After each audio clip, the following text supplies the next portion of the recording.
Why iRating doesn't matter. So, iRating is iRacing's rating system. Generally speaking, this is a ginormous oversimplification, but generally speaking, if you're winning races, you gain iRating. If you're losing races, you lose iRating. And with a bigger iRating comes a bigger EPEAN. And this is why I love iRating, because having a ginormous EPEAN really makes up for having a really small real world. It's really fun seeing your iRating go up, and it's also really miserable seeing your iRating go down. So it's a nice fun thing when you do races to have that your results reflected in something separate to that race. It kind of keeps you wanting to go and see yourself improve and get better. So iRating, great. It reflects you generally being better or worse, and in sim racing, iRating is kind of used as a sim racing passport to say, well, I've got this iRating, so I'm a good sim racer, which is absurd, but that's how it works in sim racing. Now, to explain why iRating doesn't work or why you shouldn't care about it, I need to explain where iRating does actually work really well. So the way iRacing works is that if you do a race, let's make a hypothetical race up here, Skip Barber, 6 PM. Skip Barber's a great cars, actually. You should get into them if you're going to do iRacing. If you're going to do a race, Skip Barber, 6 PM. Say 100 people sign up to that. You can only really have 20 cars. Well, let's say in this hypothetical one, there's 20 cars in each split. So those 100 drivers that sign up to it will be put into splits. And how they're put into splits is by using the driver's iRating. So the top split will be the top rated drivers from the very top to the top 20. The second split will be the next 20 of drivers with slightly lower iRatings, and so on and so forth. Now, the point is, if you've got a lower iRating or you're new to iRacing, really, you would think, and this might not be the case for all iRacers, in fact, I think iRacers kind of miss the point a lot of the time, but you would think what you want when you're doing a racing game and racing online is you want nice, close racing with people that are similar to you, generally speaking. And that's generally going to be the case, especially with the lower iRatings, that, you know, if you've got X iRating and you're matched with other people with a similar rating to you, you're going to be in a closer race with them and you're going to have lots of fun. If you generally start to beat those people, you will gain iRating, and you will leave those other drivers behind, and you'll again be matched with drivers with a similar rating to you. And again, you'll have more fun racing with people that are close. So really, your iRating is going to sort of automatically, where it works in iRacing, I'm going to explain where it doesn't work, but where it works, your iRating sort of automatically acts as a way to place you into a game.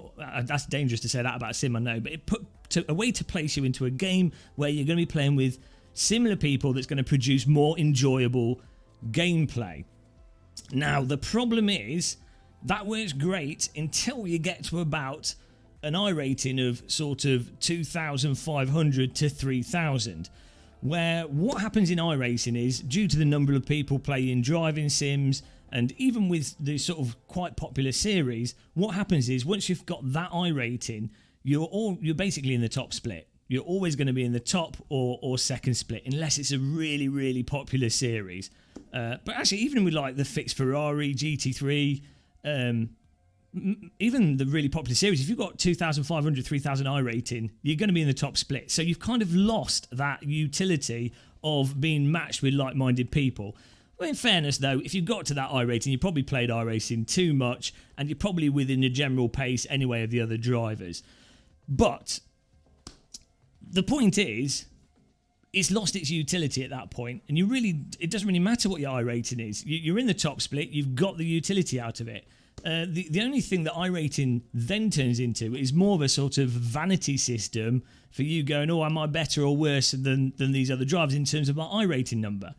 Now, the reason that doesn't work is because, as I demonstrated with my ludicrous, absurd 24-hour Donington live stream in the IR04, if someone just sticks to a single car and a single track, or just a single series, and that's all they drive, they will have a really inflated iRating relative to other stuff they might drive, because they will end up being very skilled at that car and track combo or that series, way disproportionately to other series. Now, unfortunately, iRating is a global thing. It's only divided by like road, oval, dirt, and what have you. But if you're doing road racing, it's not done by individual series. It's just, you've just got your iRating.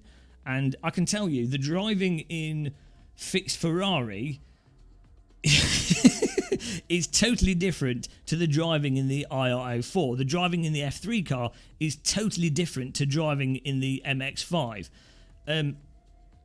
Your iRatings, the drivers that have iRatings based off those individual series that they spent time on are not cross-compatible. So, yeah, it's kind of like the degree to which you can go, oh, that's a higher iRating. Oh, that really means this, that really means that. It just really, by the time you get past 3K iRating, it really sort of becomes meaningless outside of your own personal vanity of the iRating and what you personally know in terms of if you've cheesed it or not, or what you're good at and what you're bad at. And in which case, you're not then using the iRating as a reflection of how well you're doing. It's your own personal knowledge of how well you're doing.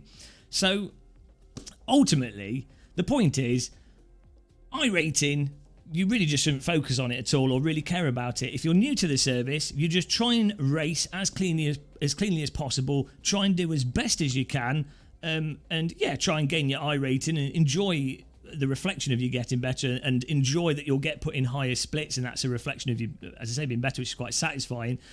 But if you're not getting better, at least take comfort in the fact that you're still going to be in splits with people of a similar level to you, and you'll probably get better racing.